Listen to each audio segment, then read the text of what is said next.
country. I don't like words that hide the truth. I don't like words that conceal reality. I don't like euphemisms or euphemistic language. And American English is loaded with euphemisms because Americans have a lot of trouble dealing with reality. Americans have trouble facing the truth. So they invent a kind of a soft language to protect themselves from it. And it gets worse with every generation. For some reason, it just keeps getting worse. I'll give you an example of that. There's a condition in combat. Most people know about it. It's when a fighting person's nervous system has been stressed to its absolute peak and maximum, can't take any more input. The nervous system has either snapped or is about to snap. In the First World War, that condition was called shell shock. Simple, honest, direct language. 2 syllables, shell shock. Almost sounds like the guns themselves. That was 70 years ago. Then a whole generation went by, and the Second World War came along, and the very same combat condition was called battle fatigue. 4 syllables now. Takes a little longer to say. Doesn't seem to hurt as much. Fatigue is a nicer word than shock. Shell shock. Battle fatigue.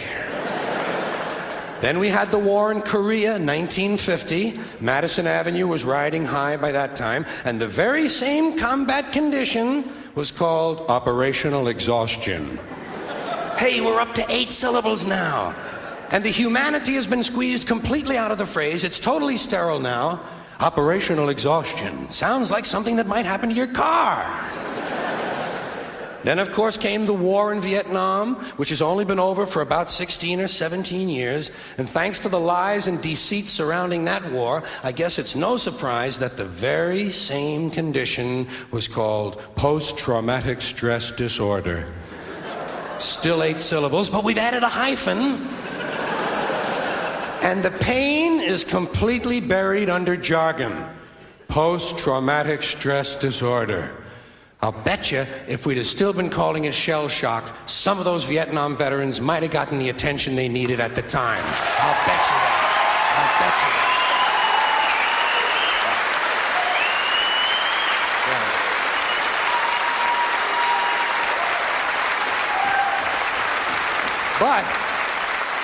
But it didn't happen. And one of the reasons is because we were using that soft language, that language that takes the life out of life. And it is a function of time. It does keep getting worse. Give you another example. Sometime during my life, toilet paper became bathroom tissue. I wasn't notified of this. No one asked me if I agreed with it. It just happened. Toilet paper became bathroom tissue. Sneakers became running shoes. False teeth became dental appliances. Medicine became medication. Information became directory assistance.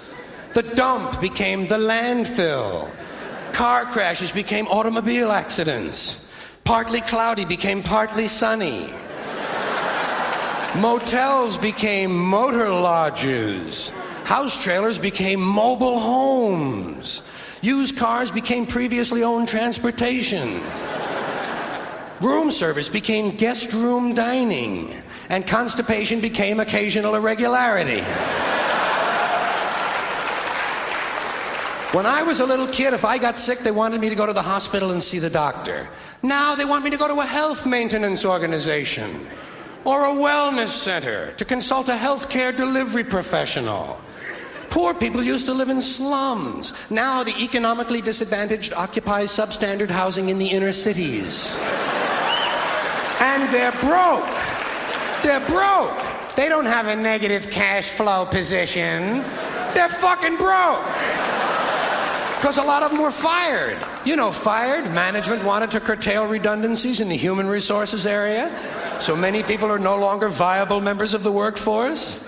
Smug, greedy, well-fed white people have invented a language to conceal their sins. It's as simple as that. The CIA doesn't kill anybody anymore. They neutralize people. Or they depopulate the area. The government doesn't lie. It engages in disinformation. The Pentagon actually measures nuclear radiation in something they call sunshine units. Israeli murderers are called commandos. Arab commandos are called terrorists. Contra killers are called freedom fighters. Well, if crime fighters fight crime and firefighters fight fire, what do freedom fighters fight? They never mention that part of it to us, do they? Never mention that part of it.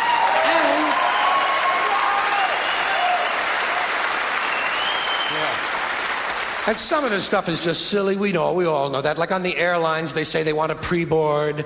Well, what the hell is pre-board? What does that mean? To get on before you get on?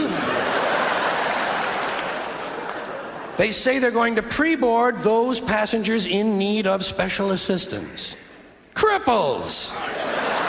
Simple, honest, direct language. There's no shame attached to the word cripple that I can find in any dictionary. No shame attached to it. In fact, it's a word used in Bible translations. Jesus healed the cripples. Doesn't take 7 words to describe that condition. But we don't have any cripples in this country anymore. We have the physically challenged. Is that a grotesque enough evasion for you? How about differently abled? I've heard them called that, differently abled.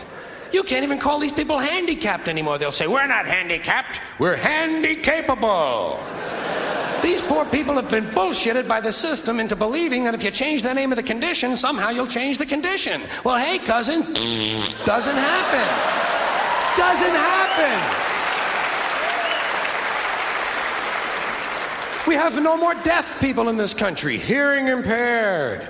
No one's blind anymore, partially sighted or visually impaired.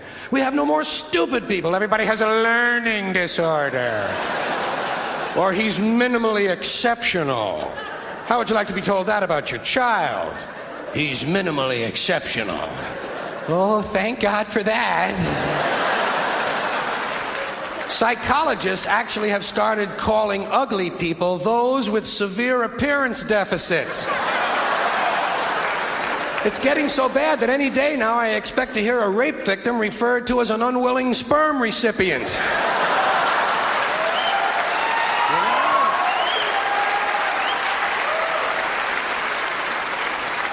And we have no more old people in this country. No more old people. We shipped them all away, and we brought in these senior citizens. Isn't that a typically American 20th century phrase? Bloodless, lifeless. No pulse in one of them. A senior citizen. But I've accepted that one. I've come to terms with it. I know it's here to stay. We'll never get rid of it. That's what they're going to be called, so I'll relax on that. But the one I do resist, the one I keep resisting, is when they look at an old guy and they'll say, look at him, Dan. He's 90 years young. Imagine the fear of aging that reveals. To not even be able to use the word old to describe someone, to have to use an antonym. And fear of aging is natural, it's universal, isn't it? We all have that. No one wants to get old, no one wants to die, but we do. So we bullshit ourselves. I started bullshitting myself when I got to my 40s. As soon as I was in my 40s, I'd look in the mirror and I'd say, well, I guess I'm getting older. Older sounds a little better than old, doesn't it? Sounds like it might even last a little longer. Bullshit, I'm getting old. And it's okay, because thanks to our fear of death in this country, I won't have to die. I'll pass away.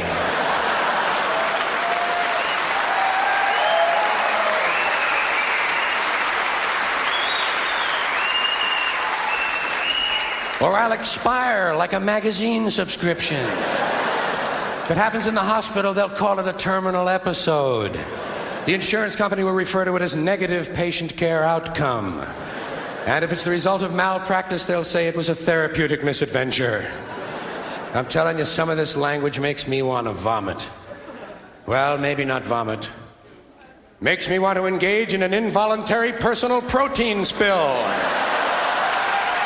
Thank you all.